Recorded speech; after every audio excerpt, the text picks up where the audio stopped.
Welcome to Awaken To Joy. Shem Omondi.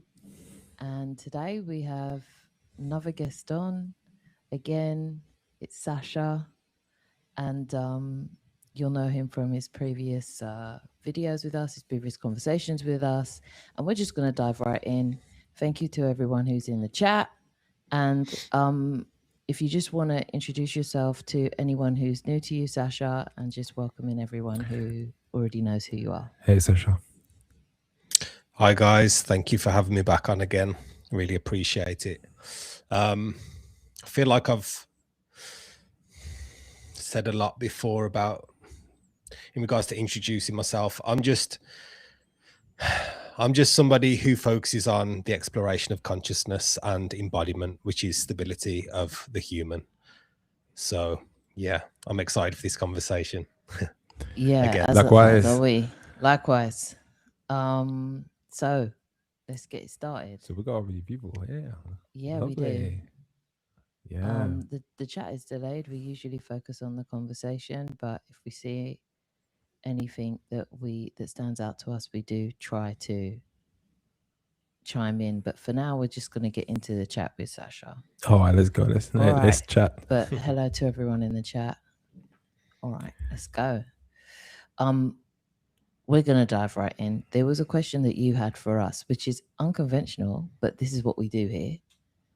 And it was something that you were talking about with the pixelation situation, or the reality coming back and doing what it had to. So I know that you posed the question to us. Let's go. You can just ask away and we will answer, so we can get it kicked off like that. Okay, yeah. So I had an experience which I've spoke to you about before. When I came back from out of body, I watched this reality form back together, pixelate back together.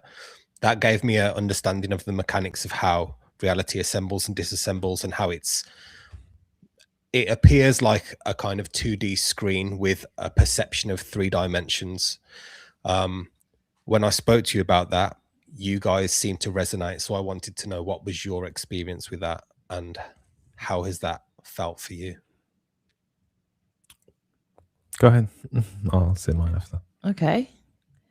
Often this happens with me when I'm out of body and I'm having an experience that feels like just a lot like this reality. And at the time, I had settled something with my son, and it was a nice moment, but it was a realization of not having to live in scarcity. That's what the scene was about. That's what the whole experience felt like and was about. And him just letting me know lovingly, Mum, all of this is really up to you, and how you navigate it is up to you as well.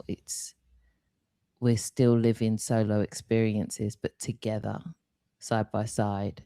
So you can't let other people dictate your feelings towards something. You've got to feel into it rather than try and get a feel for what's going out, get a feel for what's going inside. And I said, wow, son, that's really great. You said that. And just as I said it, literally, like, it's as if the middle of my vision, which felt like immediately like a screen, just pixelated into pixel sizes that looked like, I guess, dominoes. And they just fell away, like one by one. They just like flipped over into blackness, and just like domino effect. And then from that darkness, I woke and I was back in my body and here. And I was like, okay. And that's happened a few times. That's just the latest. So when you said your part to me, I got it. Because that's how it felt to me. It was physical and visual at the same time, if that makes sense. Yeah. So for me, a bit of a more in-body experience and physical experience. So I'm very interested in self-consciousness, awareness, but also the mechanics of this reality, and what kind of reality we are experiencing, like essentially holographic reality. That's what we're really experiencing. Um, Now, growing up, I had this thing that we call Alice in Wonderland syndrome, which is AIWS. That's the abbreviation for it.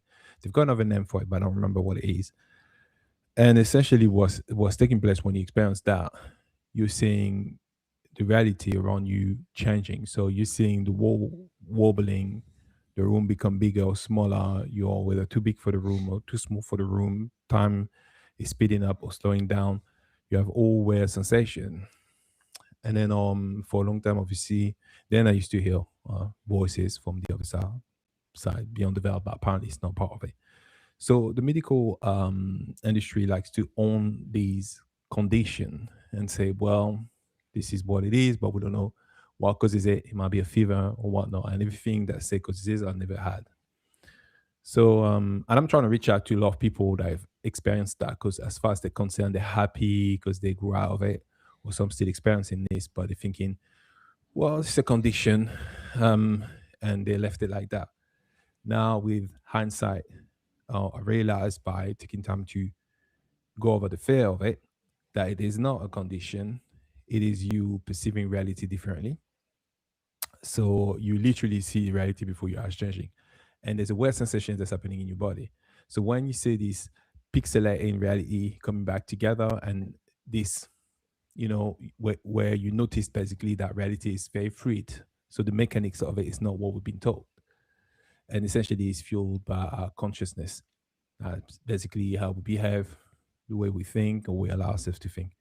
So I realized when I calmed down and had my own out of body experience and see that basically we do exist on the other side, but also I had time to think about what was taking place. So they talk about these things about when this happening to you, about what they call input. So basically what you see, your brain don't perceive well.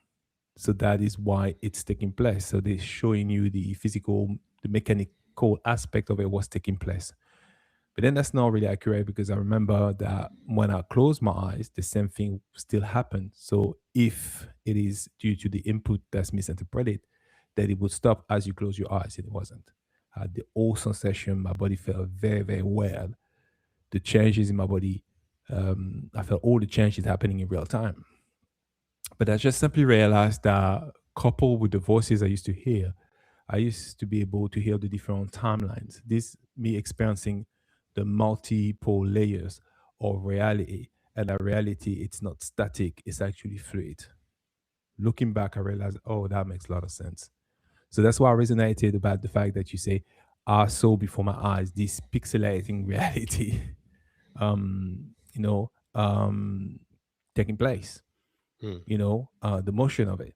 So that's why I resonated with what you said, because from my own physical experience, in body experience, I literally, it's such a weird sensation, specifically when you're bound by the limitation of your body, because your brain refuse to call it normal, and everyone around you don't call it normal. So it was back in the 80s, so they used to give children drops. I think it was barbiturates drop stuff like that. Things Strong aren't good for stuff. you, like strong stuff. And though find out later these dulls your senses. But there's many people that have these so-called conditions. Talking about schizophrenia, for instance, they say when you hear stuff, but now slowly, but very, very, very slowly, some expert in that domain start saying perhaps these are entities that are attached to people and it's what's taking place. So now we begin to move away from this solid static reality. So that's why I resonated with what you say, because of my own experience as well. Where are you with that now? Because sometimes you can experience something and then there's the reflection and integration, and then maybe you get another insight into it. Where are you with that right now? my OBEs now, I don't focus on the story anymore, which I used to do. I don't focus on maps, location, geography, labeling, anything like that. I focus on consistency of patterns. So I'm focusing on how reality assembles and disassembles. I'm focusing on how textures feel. So I've literally seen a texture of experience assemble the exact same way I watched this experience assemble when I opened my eyes. So people call it the other side, which I get because it seems like another side from here. But to me, it's just overlays of experience in different textures and stability of awareness. And the mechanics behind these different textures seem to operate the same. So I'm fully focusing on when I have them, because I'm not trying to have them anymore. But when I do have them, I'm fully focusing on the mechanics, how there's consistency between each experience, what stays, rather than what's malleable and changes. I don't really focus on that too much. And for you, a lot of that speaks to me, and I understand why, because you can get caught up in the labels and where is where and why is why, and yeah, I get it, and maps and mapping out, and I get it. So now, what is that consistent feeling for you? And if you can put it into words yet, have you been able to, you know what I mean, focus in on that yet? Or is that something that's just like, you know what, that's ongoing. That's it. That's a work in progress right now. Yeah. So where I'm at is identity isn't anchored. So identity can change. Experience isn't anchored. So experience can change. This is physical here. But like I said on our last conversation, if you actually look closely, there is no physicality to it. So what the mechanics have shown me is that experience changes, but what remains is the awareness of the experience. Identity changes, objects change, landscapes change, textures change, stories change. I'm not dismissing the fact that there could be one texture, I think I said this last time, texture of experience that has an infinite potential that seems stable, which people might refer to as home, where there's a stable form that is potentially infinite, which people might refer to as a soul. That 100% could be, and I say could be, a possibility. But there seems to be a spectrum of existence. There seems to be experiences where nothing exists. There seems to be an experience where everything is infinite and possible, and there seems to be everything in between. But even in the experience of nothing, an experience is still experienced. There's still an awareness of nothing. So that's what I mean. These mechanics are showing me there's always that awareness that remains, doesn't move, stays silent, behind, observing. I actually wanted to go into something that I mentioned last time, but when I listened to it back, I didn't articulate it very well. So can I just go into that?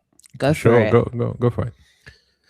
Okay, so I made it sound like last time that there was duality, which is the awareness that sits behind experience and the experience. And even though that appears like that, that's not what I've got. What I've got is that awareness and experience are intertwined. So it's not that there's awareness sitting behind a projection. It's that awareness is the projection itself, but the projection changes, but the awareness stays. So there's no actual separation. There is no separation.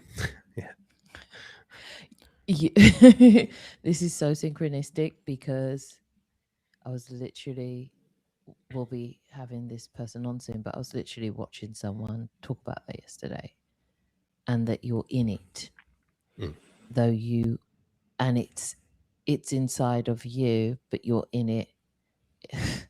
And now I'm gonna just refumble the bag. So look, I'll leave it where you left it because But this is I about understood it. But I'm gonna take my time to try and explain it, which hence why I let you just do your thing right there. But I get it, is what I'm trying to say. It landed. It's part of this concept that once you identify yourself to your body, you find it hard to understand or at least like integrate. But as you detach yourself from the body, and when I mean detach yourself, you are able to start integrating the fact that you exist outside of it as well, inside and outside at the same time. You then begin to understand what's really taking place. But I think also it's that when we say the mechanics of this reality or the quantum mechanics of it, most of the time people still project it as what mechanics will mean here. You know, like if you think about the mechanics that are in your car, like so because of that limitation, we the way we tend to visualize and conceptualize it is a deciding factor. I've noticed if we can integrate it or not in our experience. But actually writing about that multi-dimensions and that stuff at the moment. One things I realized, and I think I mentioned once, I think during the Great Unlock, I mentioned the fact that because there's a claim that says, oh well, it's not real, it's all fake, yeah. And I see what that is when people say that, but I also see that it's part of it is like the why question. It's gonna depends on you satisfaction, and that is endless really. So that is what was the realest part of it is your experience. Once you've experienced and you have integrated that experience, you can now decide if that was a real experience for you or not. But you have that free will to decide how you integrate that experience. And I think there's often like and it's great that you're able to put these words and you're able to also have the freedom to come back and re-explain certain things, because this is the aspect that a lot of people get lost in translation and can't really grasp. But it's so essential for our experience here and actually make the best of that experience. Yeah. Yeah. I just saw Tom in the chats and he brought up something. He said awareness is the projection itself. Sasha said it. Congratulations. and that's an emoji, not me telling you congratulations. And he said, I heard him. Consciousness itself is conscious and consciously projected. Can I challenge something on that then? What do you want to challenge? I should say, okay. Another thing Why do you want to challenge it? Oh, because it's fun. Okay, go on then. Let's have the experience of it. All right, go on. And it's slightly challenged. So the thing is, when we say projection, our understanding of projection, there's a traveling to somewhere, right? Which then will fall into the 3D matrix idea, which to constraint it's bound by the time and space that we've experienced here, which then that also could be also perceived as an illusion, because every word we use, there's a visualization attached to it. And we've like, if you say our project, so you projecting somewhere, but then we refer to the fact that the other day, I think in our conversation, that we're not actually going anywhere, which you realize yourself as well. So even it's funny, and this was a challenge, but it's not really that. I just wanted to comment on that. But it's so and that's what makes it so challenging, because I don't know for you, Sasha, I don't know for you, Shem, but when you say projection, aren't you visualizing the idea of sort of like a distance and something you throwing out there? I do, but then because I understand it for the experience that I've had, I can also understand like sitting in the field and being of the field at the same time. Yes. So experience, and then also being the part of the field that sees all of that happening as well. So there's no need for projection then. For the experience of it, I guess it is, because it's infinite. So is it So an you'd illusion? want to do it from every which way. Yeah, it's interesting, but yeah, is it? Oh, well, for me, it shows one thing. It's how fun we are, and how we love the experience, because we literally play with it. We just like, you know, it's a fun game. Just the idea of projecting as well. Yeah. Yeah. These words that we use don't describe it. Like the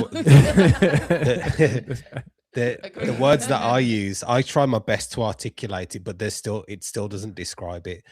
Projection assumes that there's a start and an end as well, like someone starting or something starting a projection and then someone watching that for however long. There's no time involved. It's just what is. There is just awareness and experience. I think the first time we spoke, I said to you and your audience, there's one thing that we know right now, and that's that there's experience and an awareness of that experience. Nothing else. Everything else is a story. Everything else is thought. So, yeah. Everything that we try to explain is thoughts based off of memory and language. So, yeah.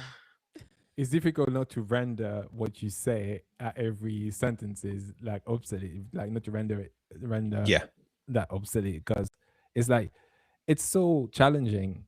And this is why I think that I've got a lot of love for everyone that's trying to explain these things, because the challenge is real. Because you're trying to, like the following sentence, you try not to contradict what you just said. And it's so easily done. But you've explained it very well. Like you have a way, and I know often you're saying, I mean, you're very careful with the word you're using, but you've got a great way to simplistically explain it. At least for a while, it might make sense. And even if you come back to correct it, it still makes sense to be like, oh yeah, I get it. Oh, I get what you're saying. Because the truth is, I do get what you're saying. Yeah, absolutely. So yeah, it's that's great. Wonderfully interesting. So now I have a way. Oh, sorry. Oh, no. Go on. You finish your one. I was going to say I have a way of you experiencing that non-separateness, but I don't know if you want to talk about that. I don't know if that was going to be a question. Literally going to ask Oh, that. yeah. Oh, okay. Well, Go for it. Let's go for it. Go for it. Okay.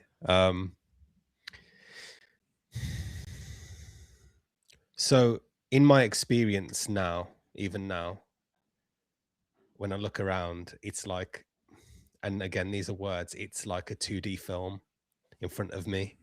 That's just how I see it. There's no distance. There's no separation. So a way that we can know this firsthand.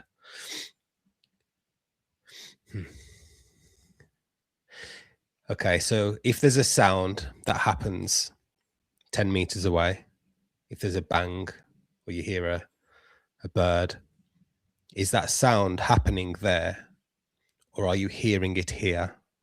So when you really directly look at this, that sound is happening here always.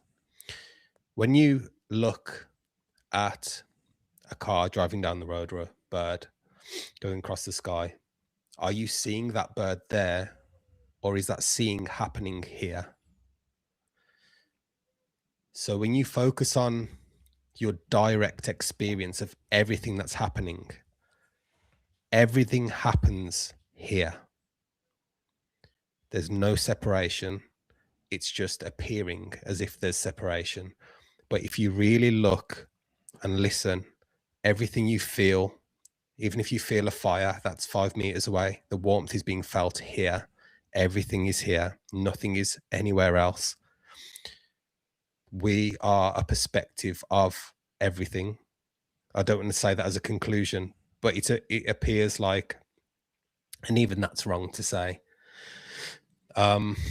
So if you go inside a quiet room, for example, where you can't hear anything and you close your eyes, if your thoughts quieten and there's an experience of nothing, like I said, there's still an experience, but it's emptiness. But then if you go into a crowded place with your eyes open and you see everything happening, that's a type of fullness. but nothing's really changed. Everything always still happens here. And together, that emptiness and that fullness is a wholeness, is a completedness. This is quite, it's something that you have to reflect on. It's something that you can reflect on. Just noticing that nothing really happens outside of here and now. Every sound, everything you see, there's a perception of it being there, but you're seeing it here. Does that make sense? It makes absolute sense. Actually, Yes.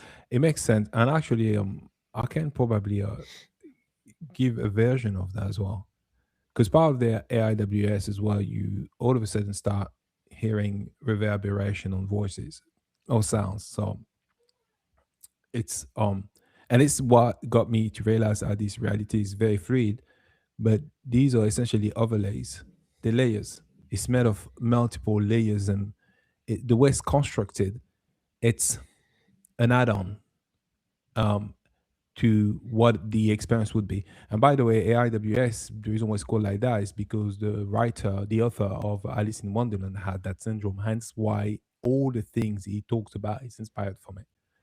But anyway, that was a side note. But so like you said, if you hear a sound 100 meters away, what you perceive as being 100 meters away, which again is a field reality, but your consciousness, your ideas of distance and whatnot, then it would appear, because you will be able to literally form that reality in real time and that traveling sound to you. But the reason why this actually, what can confirm that, because I'm a sound engineer as well. So how delays work and how it could give you the sensation of reverberations and how a room can be bigger is a repeated signal at particular intervals that you're doing. And that give you this sense of depth. And what we use often these things in mixing, when you mix a song, we use this stuff to give the song more body and more depth and stuff. It's an illusion. And mainly, and it's why that's when you realize this is an illusion that we are creating. And when you work with sound, you have the luxury to do that and notice that in real time. So, and essentially another thing is what we do often in mixing, we trick the brain, we trick the ear as well. So if you want something that sounds a bit wider, bigger, then you use different techniques with delays and stuff like that. Nothing really happened to the signal. It's just adds on layers to it. And our body is such an amazing tool. We have the ability to do that to reality, to suit our perception. So what you say makes an enormous amount of sense. And that's why sometimes you've got this question, you're like, does everything happen right in my face? Or it's actually 100 meters away? But then that raises another question. What happened when something happened 1,000 miles away, but you cannot physically perceive it, but yet it still happened, even if it's a sound? What would be the difference between that instance and what we just talked about? Because it still happened. Well, someone else acknowledged that, or a couple of people can acknowledge that that's what took place. Say a bomb went off 1,000 miles away. Oh, I haven't heard it, but yet it did. But we give this impression of distance. But this, what I'm saying, these layers of understanding that give us that illusion. And the more you dwell into it, and I know why you're doing this, Sasha, is because you realize, it gets you to realize how much more fluid and how much you can manipulate reality. And if you do it for a better experience, and I'm guessing that's what you're doing it for, isn't it? So you can teach people how to improve the experience here. Because after all, we still have to be here and experience it, isn't it? I'm speaking the way I'm speaking to point at the fact that you're not your body or mind. That's really. true. Yeah. That's what I'm really pointing to. I'm getting people to really look at, because people have out of body experiences or want out of body experiences to get answers, and I'm saying answers are here if you look directly and you get out of your head and you move out of the way of your true nature. that resonates because of the abilities, what you're using and what you say, how you're talking about sitting with yourself sometimes and just getting into the practice of that is a lot of how I read the field. In the realization that I am the field and I am not the field, but I am part of the field, experiencing it. It's all of those layers. And once you can remove yourself from having an attachment to any one of those layers, then you can access all of them as you need to. And even then, doesn't quite do the experience justice. But as we're trying here. Yeah. Sorry about the word trying. No, listen, this you don't owe me nothing. Like literally, I mean, I was putting that. We were talking about the use of words, the power of words the other But day. And apparently, it's a fun trying thing. is something we're trying to get rid of, aren't we? Trying. Well, change your perception at least. I mean, I'm not saying get rid of things, but maybe I understand how it's like a command. It's like coding in you, and you need to basically override that. So, but the way that the both of your perceptions of it and your explanations fill out what this is for people, I would also say that it also shines a light on people's idea around and what they're speaking about, this overlay that's been that we're going through right now of what our base reality is not being our base reality, which is back to this idea of home. And what they're talking about is that we have this ability, this is what happens to us, and we experience ourselves through these filters, but filters that are not of our making now, we have decided to get into, or they've been placed upon us, or we found ourselves within the experience of it. And the whole idea is to be able to see yourself as the God creator enough, the observer enough, to extrapolate your experience out of that and put yourself into a base reality that is more suiting and in line with a more peaceful soul essence of who you are. Do you get me? I understand exactly. But then because we are here and then we have to have characters and stories around it and narratives, it's made into this other thing as well. Yeah. But I love the idea that you talk about coming back and just sitting with yourself with it, not necessarily having to do anything. It's more of a being aware of it, becoming aware of it, just as is, just as you are. Yeah, sorry to cut you off. No, go for it. Go. Well, that's an important point. There's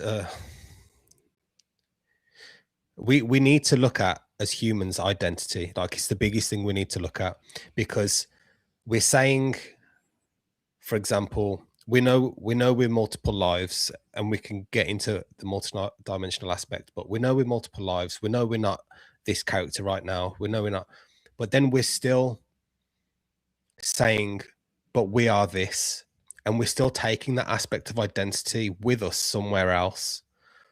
And I think that's important, because we speak on a whole in this community as if we understand that we're not just this one identity, this human identity, but then we also speak about taking this identity and being another version of this identity. And that's not what I'm seeing. And I'm also not seeing a base reality, if I'm honest. I'm not denying that there's not, like I said, an expressional field that's infinite, and that's more expression that can be, potentially infinite. But when you get to this like loosening, where you see just how the mechanics of consciousness, it all becomes, if you want to say base reality, everything is base reality, not just one texture. That's how I'm seeing it. And I also want to make clear that I'm not higher than anyone else, and I'm not putting myself on a pedestal, and don't look at me and think I'm living in this other dimension, I'm seeing different to everyone. It's just a loosening on the grip of your resistance to this life. It's a loosening on the grip that you have with your identity that allows you to see with clarity. It doesn't mean I'm better. It doesn't mean I'm doing something different or I am different to anyone else. This is all the same. Everything is the same. There's no difference. It's just the mind creating the difference. It's the mind creating the separation, creating the, oh, they know something that I don't. I need to get to that. Forget all of that. Relax. Slow down. Don't do anything. And then clarity will start to become your like everyday life, or and also I want to add, frustration, anger, pain, grief is a part of that clarity. It's a part of it. It's not fighting that. It's just allowing existence to be exactly how it is without having to chase an infinite texture or chase an infinite form or wanting to get out of this experience or wanting to be something else. It's letting go of all of that. Because anything that's like constructed, that's made outside of direct experience is a belief based on memory and based on expectation. It's not direct experience. Yeah. That makes a lot of sense.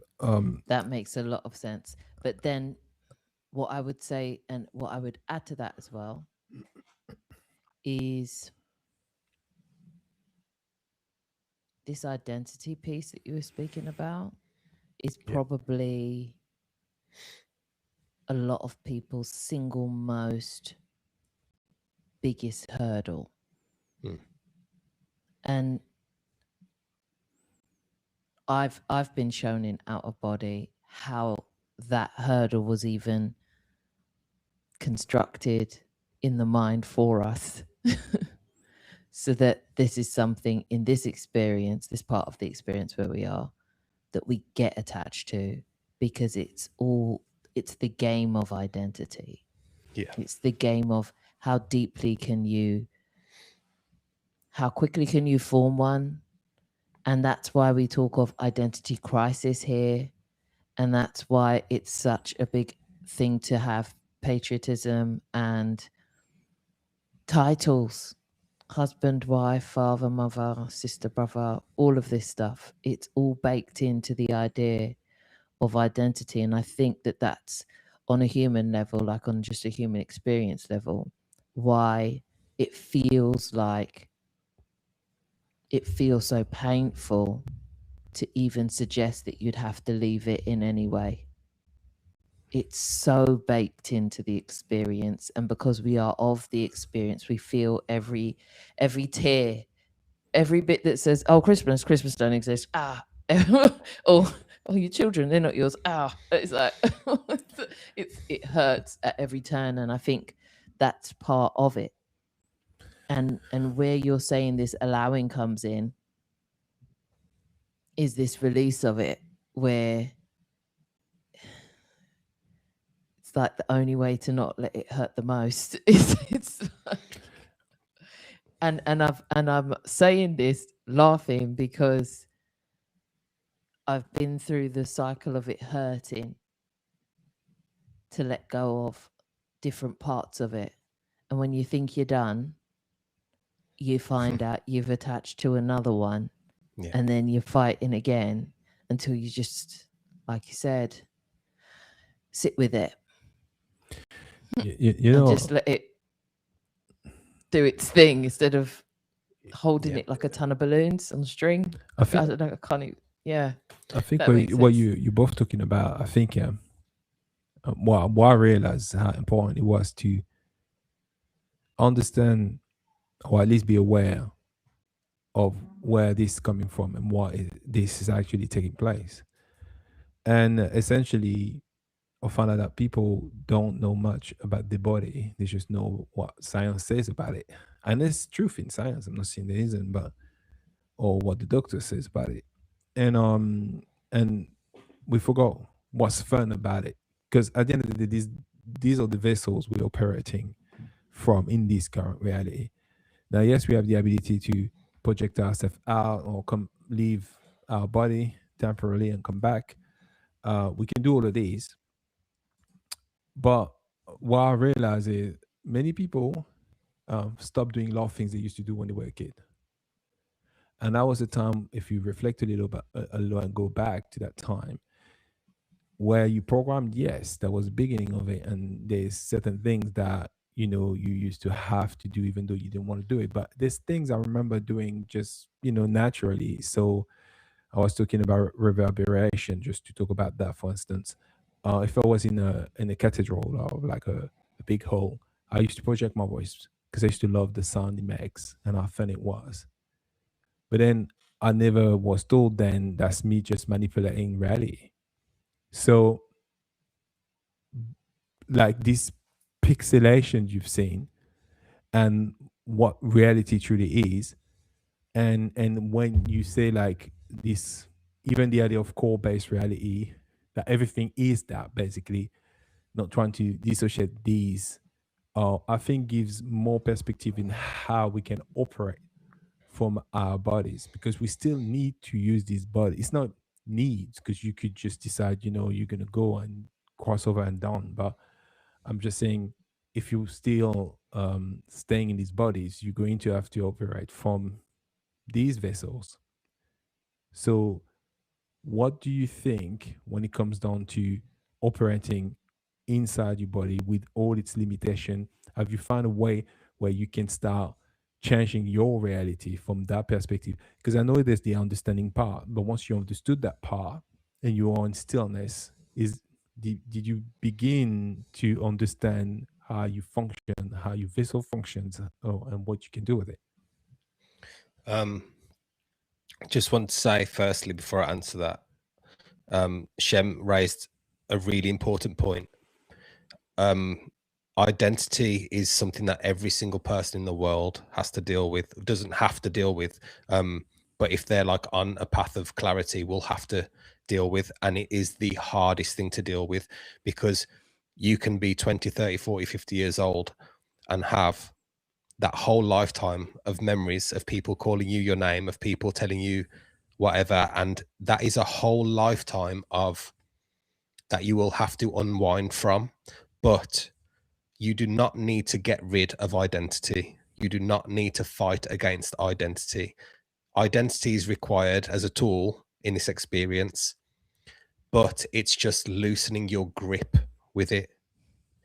If you want to put it into words, sitting back from it and watching it rather than being it. So I just wanted to clarify that, because I don't want to come from this like nihilistic point of view. I don't want people to think he's empty and or I have to be empty. There's nothing to escape from. It's just, and there's nothing really scary about it when you understand it. The mind creates an identity based through fear, based on the unknown. So the mind creates this comfort zone, and whenever there's a crack to that comfort zone, there's fear, there's anxiety. I don't want to lose this. When people think about death, for example, this is exactly why that comes up, that feeling of fear and anxiety, because the mind can't locate itself in the unknown. That's all it is.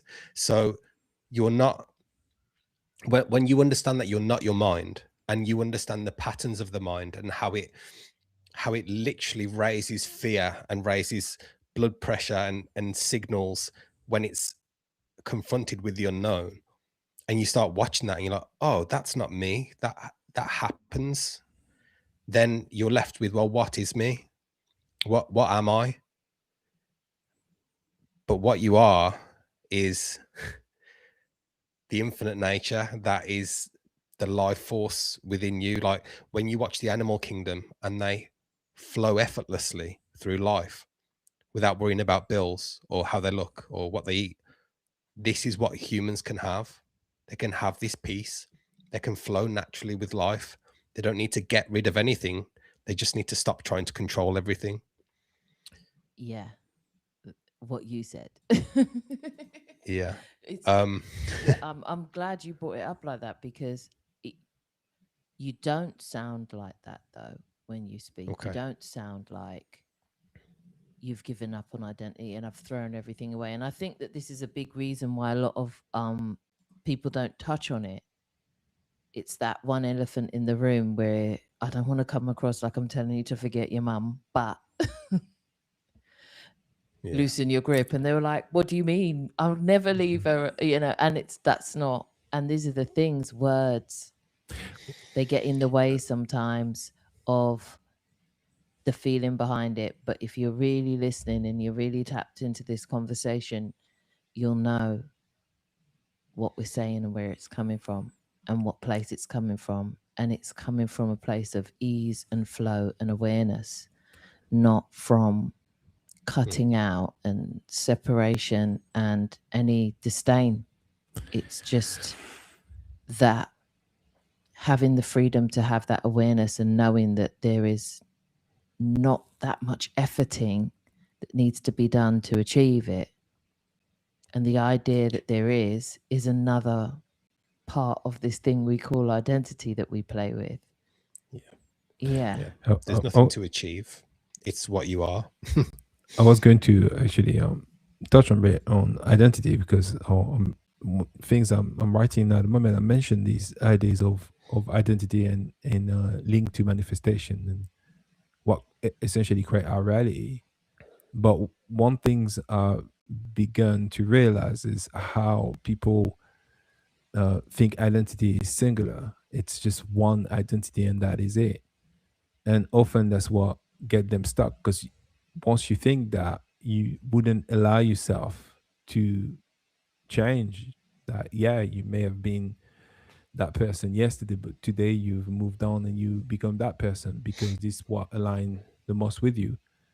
But like you say, when people begin to do these things, it's challenging because it can mean a lot sometimes, and they've got to break paradigms, and there's all sort of things that comes with it. But I think essentially it's because people haven't been told the truth, or they haven't remembered the truth about what these bodies are, what the mind is, what the thoughts are. And matter of fact, the thoughts, I've said it many times, I don't call it thoughts personally. They're creations. Essentially, it's creations, soul creations anyway. We're in the field of creation. But what I've realized is people are stuck in the idea that that doesn't even exist.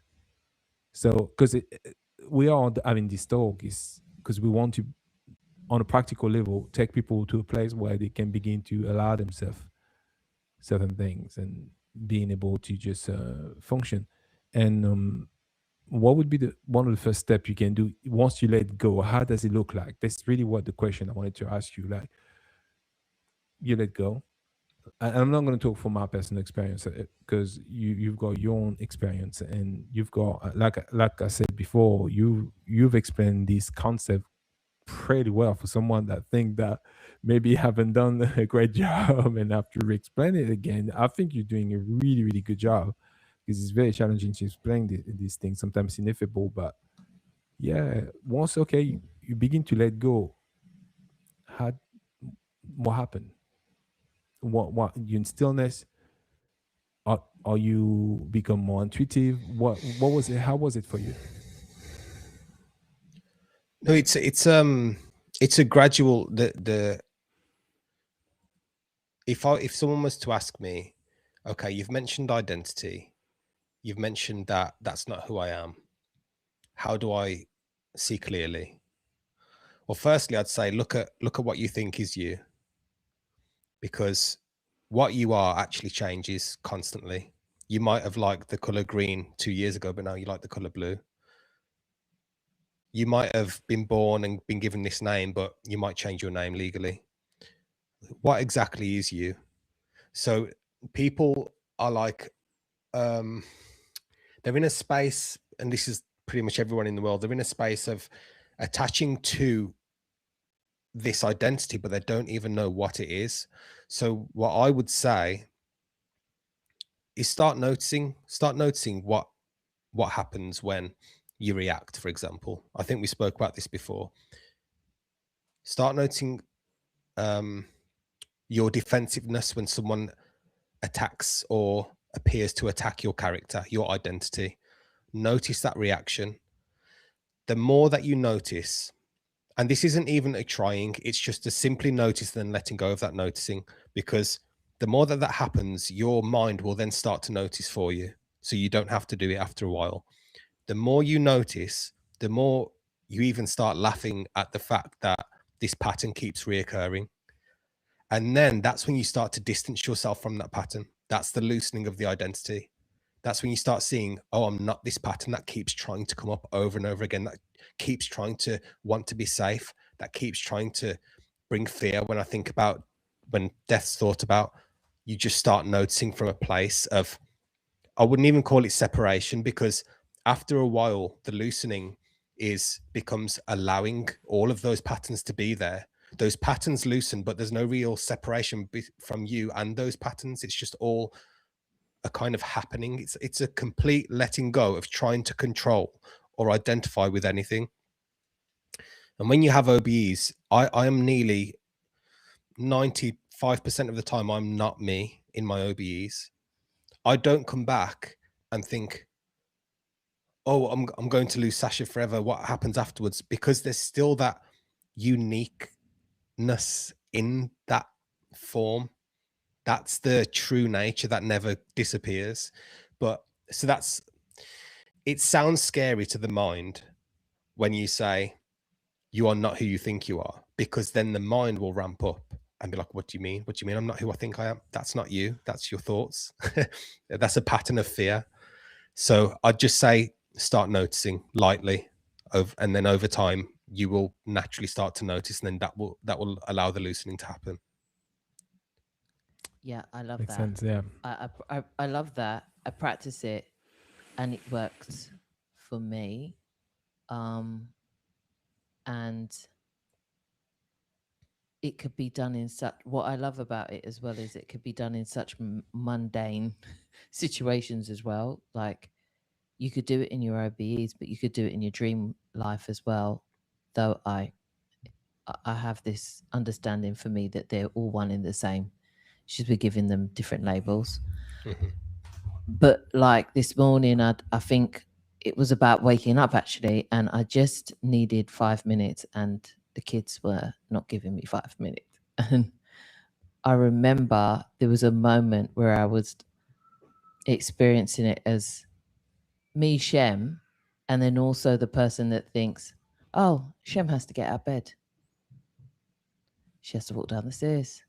She has to go and get the fun tunnel for the kids and set it up. She doesn't like that much. She wants to do something else right now. Oh, well. And it was just that moment of, isn't this silly though? Yeah. And I did it anyway. And I laughed. And when I was identifying with Shem, that part of me was like, why are you frowning? Like there was a frown and it was all, oh gosh. And then it was like, she's making a deal of this. And I was like, and then that awareness in me said, making a deal of this? All right. You're really playing into this. And I was like, yeah, all right. And I was laughing. By the time I was laughing, I was like, isn't this silly? Yeah. And then I forgot about it. And I said, wow, look at that. And it's that attachment, that loosening that I experience. Have you got stuff that you do in your daily life that are similar to that or like that you think that people would be able to relate to in any way? Because you are, believe it or not, folks, he is human. He is here. He's living life here.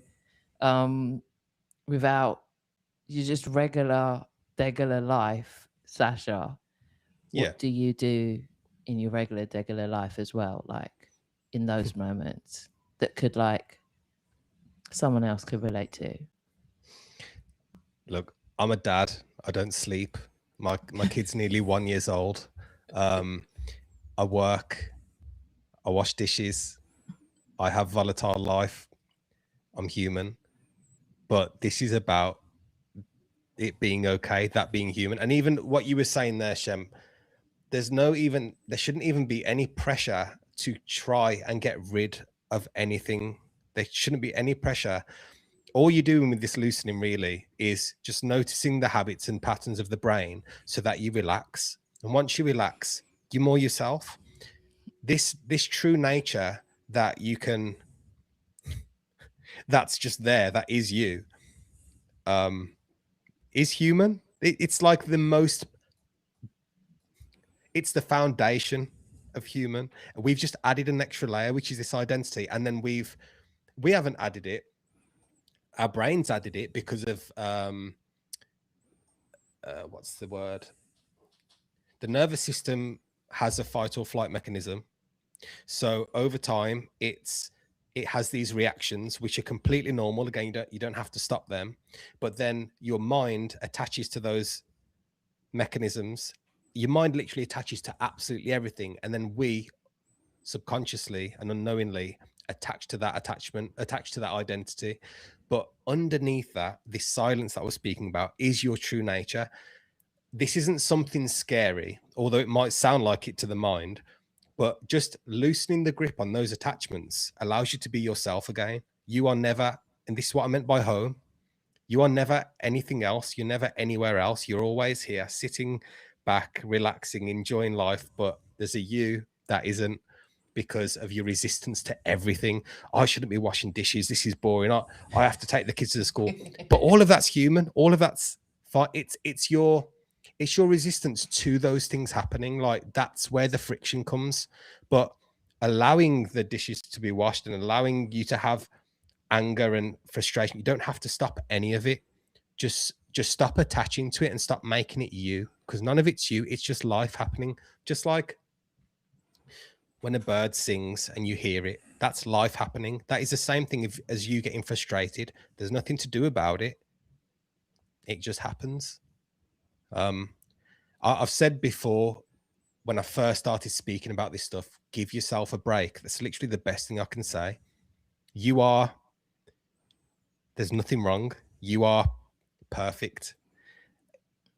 People say that perfection isn't a thing. Life is perfect. You are perfect. Everything is perfect. Everything is the way it is, the way it should be. Just loosen your resistance to it a little bit, and you might see that perfection. That is, do you know what? That is spot on, because I think that this mind that you're talking about and the judging of it and then the fight or flight is what a lot of people talk about this reptilian mind overlay, which is what another label is for it. But whatever you want to call it, one thing's clear is you don't have to attach to it. And that awareness that you allow yourself, and that not attaching or judging the things that come up in it, is part of just how to free yourself from it and give yourself a like what you said, give yourself a break. I think I was listening to a channel when I first kind of like started looking into this stuff, and he was like, just prescribe yourself a big dose of fuck it. And I was like, yeah, that kind of sounds like something I can do. Because what are you going to do? Fight yourself all day? You're here. We both talk about resonate a lot. Excuse me. One thing I realized is for most of the people, because the friction you're talking about, it's that's from my observation. It is a lot from the assumption that we are lawless. So if you were who we truly are, if there was no laws and no system in place, there will be lawless, right? So our very nature is bad. And remember that once you mentioned that it's all love, is that I think also beginning to assume that you're all love, you're not bad. A lot of people, going through life thinking they're bad. So they're like, if I don't have all these restriction upon me, I'll be wild, because that's you through the distortion thinking, like you said, Sasha, that your mind, your thoughts, and you haven't yet understood that this whole reality really work, and the fact that we have our expanded field that collide with other fields and in this collective consciousness as well. So you're not just going to pick up on what's you, it's also everybody else. But then I saw a comment from Tom. Tom say, Sasha, buddy, thanks for bringing some reality to the illusion of reality. Now there's a fun way to say thanks. Yeah. And yeah, and the illusion of reality, and even down to that, like I said, I was talking about the question why, and you can stop asking the question why once you're fully satisfied. And one scientist talked about this, say this is a very difficult answer, a question to answer. It's like the infinite questions. What is the same things how you perceive reality? It's going to be down to your own satisfaction and what you deemed to be real or not. Even though it's a holographic reality, what I've experienced, have seen, it doesn't mean it's not real. And I think there's this notion and this separation between what is real and what is not, and people get a bit lost in the source. And basically, when you say, "Well, it is not you," and stop identifying yourself to whatever that identity is, people also, I think, has the feeling that, well, then none of that is real, and it's a slight part of the integration. Basically, love it all. There's a difference between integrating it, love it all, and be like, hey, this is all me, us, everything. It's all one. It's everything together, right? It's like a way to integrate, but not reject it. Because I think the fight is when you're trying to still reject it. So you do this awakening, but you still have this rejection, this judgment, and how you get past this. And I think that's inherently because people think that the very nature, it is not love, but it is love. That's where I think people get stuck. And according to you, how did we go so far into the idea that we not love? Separation, the idea of separation. When then it's funny because I've been asked before, like, how do I find peace, for example, and I'll say, when you stop resisting life. How do I find this unconditional love? When you stop resisting life. How do I find my true nature? When you stop resisting life. It's all the same thing. It's all this one thing. It's your resistance to life stops you seeing. And I'll be honest, in my experience, there is not an answer for what is happening. There's no amount of experiences you can have that will tell you exactly what is happening, because language can't explain it.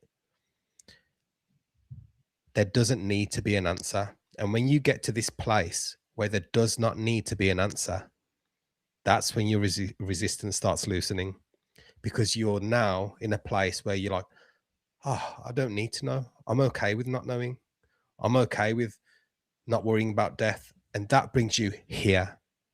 And when you're brought back here, you start seeing, you start noticing stuff, you start noticing your patterns. You start noticing how your brain works. You start noticing that there's not really much difference between you and anything else. You start, and you even start seeing people's patterns when you speak to them, and you're like, oh, that's you resonate with it because you've been there, and you're now kind of stepped outside of it. There's no difference, there's no hierarchy here. It's just a noting of the patterns. But yeah, what I wanted to say was, life itself, if you was to say what is life, if there was an answer that I could give, I would say it's a paradox. It's both, people call it an illusion. I don't use that word. I get 100% get why it's used. I don't call it that because it's both empty and full at the same time. It's both an illusion and real at the same time. When you really get down to the deepest kind of, I don't want to say deepest, but deeper, like clarity and realizations, you see that everything is a paradox. Everything can be allowed. And when I first started speaking to you guys, this is why I was trying to open up the fact that we don't have to put lids or labels and everything, because I can see that there is really no answer. It's just life is happening and it's okay. Like, you're okay. Everything's okay.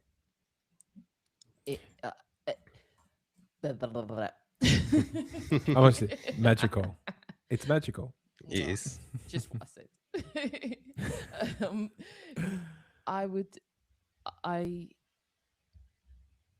I resonate with that so much.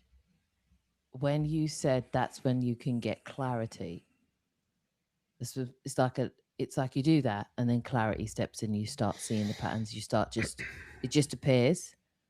That's literally how. That's the route I take to returning back to my clarity and my experience of clears. And when I mean clears, I mean it in the way of clairvoyance or clairsentience or any of these things that we've labeled as magical, but are just our unresisted states. Just that state that you fall back into, the default state, where when you stop giving yourself a hard time and stop overanalyzing and just watch it go by. I don't know, there was this show, remember there was this, well, they kind of like put something on a conveyor belt, there's like 20 of them, and basically the most you can remember going by, you can win them. You just have to remember what went by. It's that. And people used to struggle because they used to focus in on one and then focusing on one. And then the people who used to just speed through them, the people are like, I don't need any of it. But guess what? I like the game. Just used to be like, okay, whatever. And it was like, yeah, I've already got them. What are you going to do with it? I think I'll give it away. And it's like, what? And it's always that paradox of life that allows you to just take it easy on yourself. And then once you do that, you can take it easy on the people that you surround yourself with and the people you interact with. And then that is like that whole unfolding of ease that happens with it. It just, it's that loosening. And I think that when we speak of this detachment, it's that, not detachment as in cut, bleed, heal, wound. It's more open your hands. It's like that. Just much more softer, much more subtle, much more nuanced, and much more awesome. Because I guess this is what you call true non-separation. It's what you just explained, isn't it? Where you integrate every part and you don't try to define with words either. You just in the observe it and then let it play out. Life just happens. You don't control it. But what I would say is as well, because people have asked like, what's the point in life, in this life? There's like, because I can easily dismiss the point of human life by being like, nothing matters, just let it happen. And I don't want to do that. I do see different lenses when I get asked this question. I do see through and speak through different lenses. From this point of life is just happening and nothing really needs to be controlled. It's not that there is no point. It's just there's no even point to ask what the point is. It's just happening. Through, and I don't like using the word soul, but I'll use it because everyone knows what that word means, but it's their interpretation. But from like a soul lens, what I'd say this is for is almost like a collection of an experience for your soul to collect and have. And then we spoke about life reviews before, where you fully feel out and integrate the parts that were missed. And then that's that collection for the soul. And then from a human lens, I'd say it's to feel the contrast. People hate this experience, some people, because they're like, I've had a shit day, I've had a shit life, I've had this happen to me and that happened to me. That is part of the contrast, because you've also had good days, you've also felt connected and you've felt loved. And and well, not everyone, but you felt something other than emptiness. I consider this experience to be very special. That's why I try to stop escapism so much, because in this experience, you can literally feel a good amount of the spectrum. You can feel peace, home, love, connectedness, and you can feel separation, depression, emptiness, and loneliness, and you can feel anything in between. You know, you mentioned something. You say, I don't want to do that. No, you know, about what you just said, and that got me thinking about something. Is it because even if you were doing this and that was perceived as such, where people think, well, there's no point to even, you know, doing this life, then they would have misunderstood what the whole point of this is. And I know you're trying to clarify because you want people to get what you're saying, but is that not the whole point? Some will, some won't, regardless. And then even down to the idea of awakening, is there's really an awakening? I mean, there's some things me and Shem talked about before, right? Or is it a stage? Is it basically something we're just setting up so to make it exciting in order to create enough contrast so we can, you know, amuse ourselves? Perhaps that if we say, okay, this is us amusing ourselves, maybe that will have a different twist to it. But it in a way, it all doesn't matter. It all doesn't matter. But because of our limitation and our conception of saying it does not matter, we, like I say, we are rewired to think bad of ourselves, like we're not love and despair and all of these emotions. And it is partly for the sake of the game targeted. I mean, you've got a gland right next to you, pineal gland. I think it's called the amygdala gland, which is the emotional center. And this is basically definitely programmed to manipulate your emotions. Now, on a soul level, we've all decided to come here and have this experience.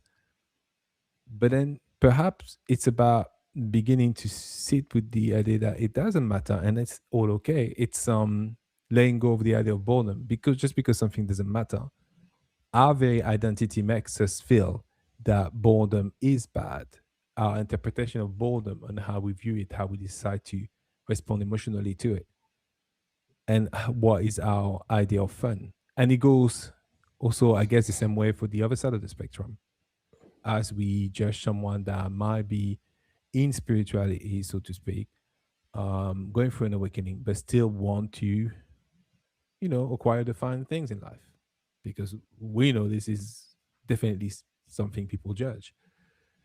Perhaps we limiting ourselves that much. What do you think of this?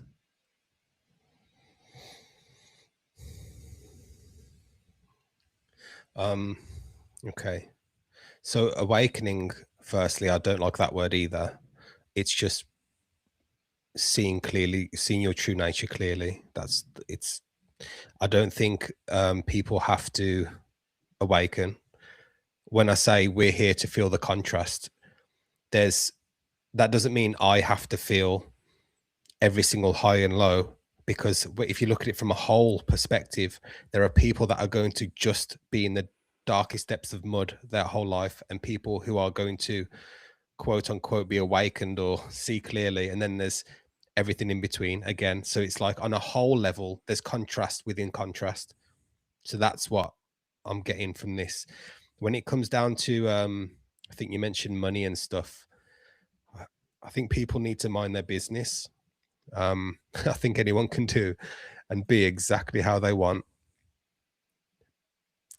Yeah, I don't think I get so many comments like there's always a paywall, there's this and that. I don't promote anything. I don't need anything from anyone. But what I notice, there's no reaction from me to those comments, but what I notice is their reaction, how they're not noticing their reaction, how they have this resistance, and I'm noticing that through their comment, and I'm like, but you know, that's I don't want to say I'm better than them, but I'm just saying I wish you could just see that you don't need to react like that in order to feel a certain way. Like I wish you could just be peaceful. I'm not sure if I answered your question, because there was a few things you covered. So basically, I was talking about both sides of the spectrum. So I think he answered. and I think you did answer. Yeah. But just to refresh, maybe you want to say something. Now I'll say it again. You might want to say something else. I won't go in here because I like what he said about. Oh, because I like what you said. But yes, but I'm watching you two, and I'm like, oh yeah. It works on both sides basically, does. and our identity tend to fuel both sides. So because of the contrast, what you've mentioned, and the spectrum and the spectrum, this idea we have preconceived ideas like, well, if I let go of everything, and I'm gonna lose the zest for life, and it's gonna be boredom, and that's all our identity, our interpretation of it. We cannot fathom the idea conceptually of something being amazing once you do that. But you've explained it very well, Cersei. Which is two things that stand out, which for those who are probably going to watch this later, or for those who are watching now, it's so lovely. And this spectrum you speak of, because as we simultaneously are saying, I don't really love the word awaken or awakening, you're sitting on a channel called Awaken to Joy, right?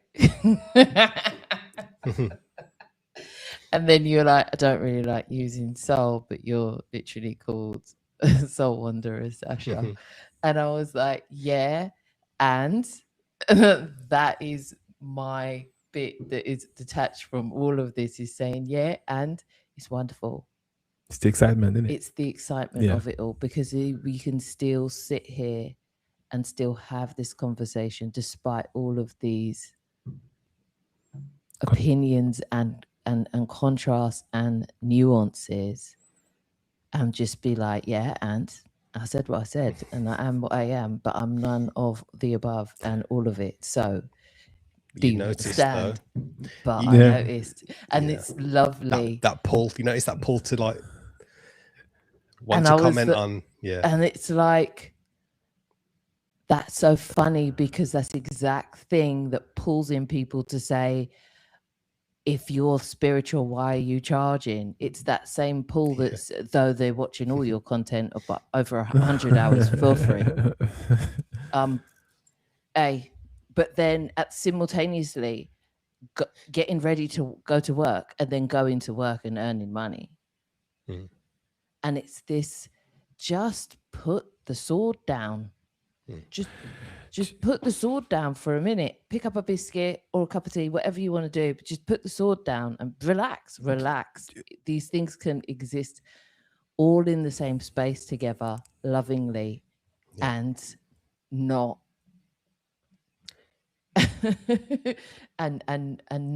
and contradict each other, and still be at peace with one another. I love that.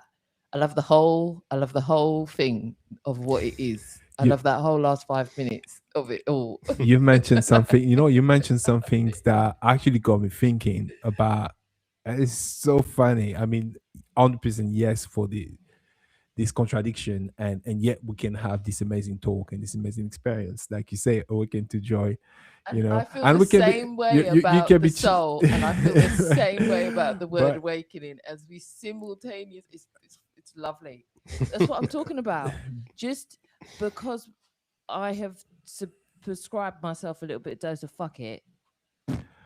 I wanted to comment on one thing you said about this idea of free content, and then people feeling like it should be fully free or whatnot. And it's funny how, if I give you a lot of free content hours and hours, you don't know, for all you know, whatever I put behind a paywall, I'm already giving you for free or not. But because that don't sit well with people, with themselves, because the fear of missing out, they feel like, well, because for them, at least from a place of fear, you're feeling that, well, you putting something out there and I'm missing out on. But if that is so, then it's worth it, because that's some things you just said with your own word. This is of value, and I love it to be free or have access to it. But if you never act from a place of fear, you shouldn't even worry yourself with what's behind the paywall or not, because you're never missing out. You literally explain that basically when you It's the fear of missing out is real, and a lot of people going through that. But then And it is shows in these is ways. free ever free when everything is energy? Because you had to sit, Well, you're touching you on had to something very get interesting ready, there. and you had to put the kids to the side or figure out what they're doing for 3 hours, and then or not, or the cat or the dog or nothing, and it don't matter because it's still your energy. All right, you had to water the plant, you know, whatever it is, you had to set up the camera. It's all energy being used. But now, because we've attached it to a currency, we judge it to be different to the same energy it takes to sit there for what we call free. These are all labels that get in the way of us seeing the divinity that lies behind everything. Yeah. So or just the love that lies behind everything and watches it all and says, "Oh, this is silly and I like it all." So then, based on what you say, Shem, Sasha, knowing what you know now, how do you view energy then?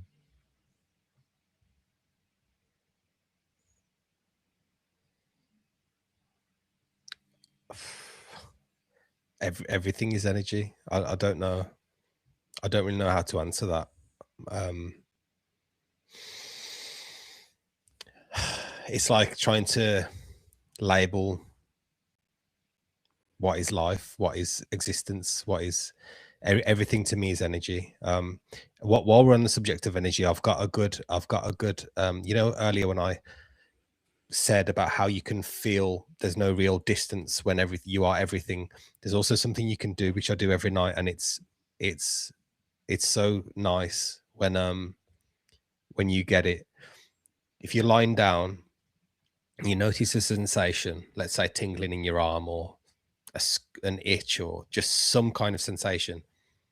Be with it fully and follow it,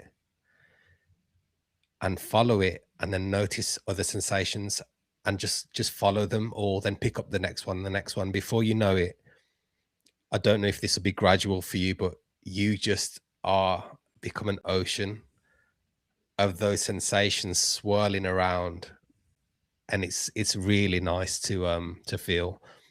That's another way of knowing that you're not just, you know, your mind or body, that you're the energies that are everywhere. That sounds fun. That sounds very fun. I've got another question now. So what is your interpretation of clearing your energy field, if it needs clearing at all?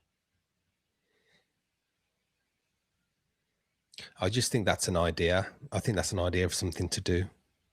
I don't think you have to clear anything. There will be people that disagree, of course. I'm very much for not doing anything. I'm very much for just loosening, because the more you do, that's just another job you give your mind to make you believe there's something extra to keep doing. Do you think then us saying clearing our energy field implies that we don't have the ability, unless aware of it, to do it on its own, meaning that it's something unsaid and it's happening anyways as you shift to different frequency and different places in your life? We also have to be clear on what we both understand when you say that as well, because I'm not 100% sure when you say that to me, if I'm understanding what you're meaning. But this noticing of behaviors, I'd say, is a kind of clearing of energy as well, because let's say someone who's in your life, you view them in a certain way, you try to avoid them, that's a negative energy, and you don't enjoy when you leave that conversation or something, you feel a certain way, a negative way. I would always say, look at yourself, really. Look at yourself and why you're reacting in that way. What's making you feel like that person? Because when you start loosening and literally, I always say it, but just loosening the resistance, and just, you see people completely different. You just see that they are stuck in patterns. You see that they're unaware of their patterns, and you feel, no, that's wrong. You don't feel, I was going to say you feel sorry, but you don't. It's like you resonate. It's like love. That's it. It's like you resonate because you understand that that's what you've been through. for so long, and then when you see it in someone else, you're like, oh, I just want you to have this love that. And also when you start coming from, I don't know if this is anything to do with what you asked, but when you start, it is absolutely, it is. When you start coming from this place, that person will also change how they're acting, because they'll notice your openness. They'll notice the love that you're giving them, and then they will, over time, they will start to change, and they'll start to become more relaxed, because you both kind of at this level of friction with each other. There's like an unspoken resentment or something, or defensiveness between two people. But when the one starts to just lower their walls and notice and show love, the same happens. So do you think essentially Hang on a minute, rewind, because you're blowing through something that I thought that was really great. Look, with the clearing the field. Yes. And I say this to say, I tell people to clear their field all the time. But I know that I'm telling them that because they're at a place in their journey, which is funny why you brought it back to that analogy of having someone who you think is negative in your field right now, or you have that feeling of negativity as you sense their presence, and clearing your field from them, and understanding that that's also an interpretation of what it is to clear your field, which would feed into like how I see when I tell people to clear their field.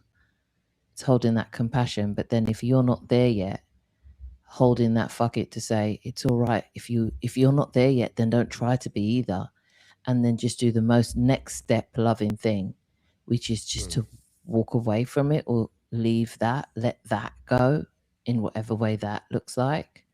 So I think the whole clearing your field thing is funny enough another spectrum. You've got the bit where you just let go and you see them, and it's just like I hold you in high regard enough to see the real pattern in this. And then there's the other side where it's like, I'm not there yet, and I just need to just make this loving distance between you and I instead of this friction. Well, it in itself, I think, is a spectrum. I brought it up in the first place because I think it's really relevant to what we're talking about. We might run the risk sometimes to overlook these things, but this is something people really go through with friends, family members, different things. And like you said about clearing the field, or you gave the example of someone that you have a challenging relationship with.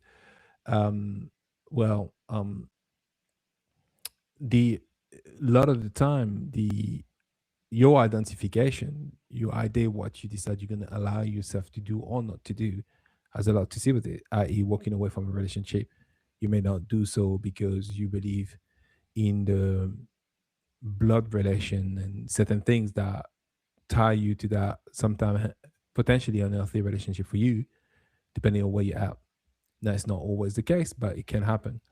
And I was going to ask right behind that, then would you say that we are a mirror of each other, or is it maybe to your view or your interpretation not always the case? And maybe that's us giving it too much credit to say, oh, that's my mirror and I have to, show it more love, and this will change our relationship or whatnot.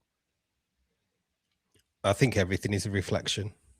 Everything shows you about you. How you react shows you about you. And then you have to look into, this is when we was talking about shadow work or inner work. Why do you react? Everyone, every conversation, even walking past an object and having an interpretation, like why everything is a reflection of why. Death is the biggest, one of the biggest. I call death a mirror. Thinking about death, literally thinking about not existing, brings up your fears, brings up your deepest fears around it. Look into that. Why are they there? Everything is a mirror. I think everything is a reflection. Yeah, likewise, I do as well. But again, what I think we touch on the fact that the identity can also mislead people as well, how to deal with these relationships in their lives. and I'm not saying just relationship in terms of person to person, you know, sometimes with objects, or it might be with food, or but because of that, you know, but acknowledging the fact that it's a mirror, I think, and coming from someone that has a great definition for what the infinite is so far, for what I've heard, you know, not many people have been able to explain what the infinite is the way you did. uh, I think it's great to hear these words from you. Yeah, Yeah. Yeah. absolutely. Well, I know it's coming to an end. Can we talk about multidimensional aspect, or? Yeah, Oh, sure. Oh, Go ahead. it might. Let's do this. Are you sure? Yeah. I don't Yeah, know how absolutely. long you've got. Was there Let's a do question this. there? Sorry, I didn't No, it was feel fun. like there was. It was just. No, we just It's banter. like we're having a conversation, and, Yeah. and the truth is to bring the best point in that conversation. Is the whole point. Like you if this can activate people to actually look within more, and then just, you know, do what they must for themselves, it's the whole point. Yeah. I agree, and be kind with yourself when you do it. Yeah, Don't have absolutely. pressure. Yeah. So yeah, multidimensional aspect of us. Yeah. Yeah, let's get into it, because I know that simultaneously, just like the clearing your field situation, and it's funny because a lot of the times, which is what I love about conversating with you both, is we will have a shared point on something, but because of our own perspectives on it, I can only explain it like a Sputnik type of shape. It's like, this is the concept, and then it just spreads off in so many different ways. But at the core of it all, we could be saying a very similar thing. But for the sake of hearing it from each of you, I do love to go over these things, because a lot of the time it's not too far away, but it's not the same. And I love that. So I know we talk about and we touch on the multi-dimensional aspects of us. I want to hear your take on it and how you feel about it, and what you've come to, what you're understanding, or what you're resonating with right now. And that's not to hold you to that, because if you come back next time or whenever else we talk and you got a completely different view, I'll hear that one too. Like, Yeah, that's important. Yeah, like, let's let this happen. So where are you with that now?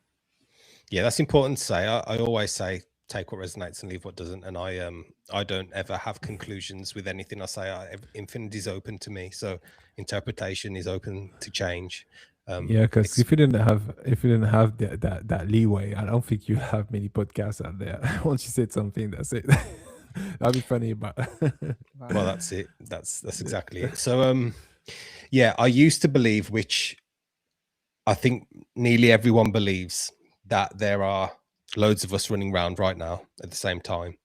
I used to believe in something called an Oversoul, which because this is from experience, so I had interpretations from my experiences. I believe that we was this one soul that emanated into many souls, potentially infinite souls, and they were all living lives simultaneously right now alongside this one. I don't believe that anymore. What my understanding has shown me now is that the Oversoul acts as, and again, this isn't a conclusion, but it acts as maybe a hub where experiences are stored, where collected experiences are stored. So rather than you being that Oversoul and you're emanating down, it's almost like a hub where your experiences are stored and you are able to access that, which makes you feel like you're maybe able to access memories from other lives. But it's not that you are becoming more yourself. It's just that you are accessing a hub of collections. So I believe that the only you, the only true you, now this is obviously from a soul lens now, not the all. The only true perspective of you is you right now. There's no higher you. There's no other you. There's no you running around at the same time. There is just you right now. Everything else exists as potential and is only lived when the perspective of you becomes aware within that form. Ooh. Everything exists right now as potential until it's observed or until it's inhabited. So it's not, you're not split off into infinite pieces, you're one piece. You know, That is a juicy take on it. well, yeah, and that would explain a lot of things. Even questions that I pose for myself many times over, because that's the thing I do. So I stay quite a while in it. I was saying us trying to conceptualize source and saying source. It's always from the perspective we have from here right now, right? But then from our perspective, now I would say, well, then if we're talking about one source, then it will be only fair because source is infinite. There's an infinite of source. But then one is the meaning of infinite anyway. But because of the way we see it here, we say that is source and all these souls come from source, and then having these different fractals, and some of them are fractals of that same soul, and having that experience, which is true in its own way because everything is true. So it's like a never-ending concept, and the way you've explained that, it's yeah, it's you can't measure it, you can't, there's no limit to it. And the what sat well with me is to integrate the idea that as many versions as you could possibly imagine, and that is infinite in itself anyways. So I don't even no longer seeing as source, saying, oh, it's all from source. Well, I could also conceptualize the idea that there's an infinite of source and they all have their own particularity coming from the very source. But the mere fact we're trying to talk about it, we trying to put a limit on it. And the way you've explained it just resonate with me because I'm just like, yeah, because I've been staying on that for quite even longer than I needed to be fair. But and I'm like, I need to start living my life. But but yeah, that resonates a lot. But thank you, Sasha, for that. You're welcome. It's sitting with me, and I'm like, right now, I don't try to brace myself for when people have their perspectives to share on things, because I'm aware that I've lined myself up to be here right now and experience that, and it's for a reason or not, but so works out that it is for a reason, because when the idea of clairvoyance was shown to me, or what the idea of predictive dreams were shown to me, was a lighting up and like three bandwidths of a story reel, and which one you put your focus on animates and runs. And they were like, that's what that is. Like, I'm saying they, as in the narrator of that goes on and follows me through all of these experiences, somewhere in the background, foreground, middle ground, every ground. But you get what I'm saying. This it's part of me that is in all of these instances, but is not at the same time. Was showing me that, like, where this is the idea of where your attention goes, energy flows, and then you animate each of these by focusing on it. And the ones that I focused on would light up and then start to move, and the ones I didn't would kind of pixelate away. So when you pose it like this, I get it. Like, I'm like, yep. And this is the beautiful conversations that we have, because what it will do slowly is allow others to be able to build on it until we can start possibly having new language around this whole entire understanding and being aware of it, open up where the awareness can happen for people as they can relate to it more easily. So I love your explanation on it. I love your take on it right now. And oh, that was wonderful. Tom's saying something really fun about this. He say you can know without knowing because you already know. How fun is that? Knowing without knowing that you know is labeled all sort of stuff. It's pretty cool. Yeah, if anything, cool. You can see the magic in this whole experience, because it is really cool. Is there anything else you want to leave the community with right now, or anybody who may be tuning into this for the first time, be at a place where they've got so many questions about it, though I feel like you've covered so much ground for them? Yeah, is there anything else you want to add to it? Yeah. I'd just reiterate, please try and relax. Please try and give yourself a break. Please try and really focus on the now in this experience, because everything outside of now is a thought, is a belief, is a memory, is an idea. And whenever you're in all of those things, you're missing the experience of here. So give yourself a break, relax, and really focus on being human. Yeah. Love it. Yeah. Love absolutely. it. Thank you for another wonderful conversation. We really do enjoy these with you, and I know the community really appreciates these, as do we. And yeah, where can we find you? Where can people find you and reach your content or anything you're doing right now? Everything's on my YouTube, my website, my private space, everything's there. So Soul Wanderer Sasha on YouTube, you can find all my links. Okay. All right, guys. Thanks for tuning in. Thank you for appearing in the chats and sharing your knowledges in the chats, your comments. And we shall see you next time. Thanks, Sasha, for coming. Thank you, Sasha. Thanks for having me on. All right. Everyone, love. Ciao. Ciao.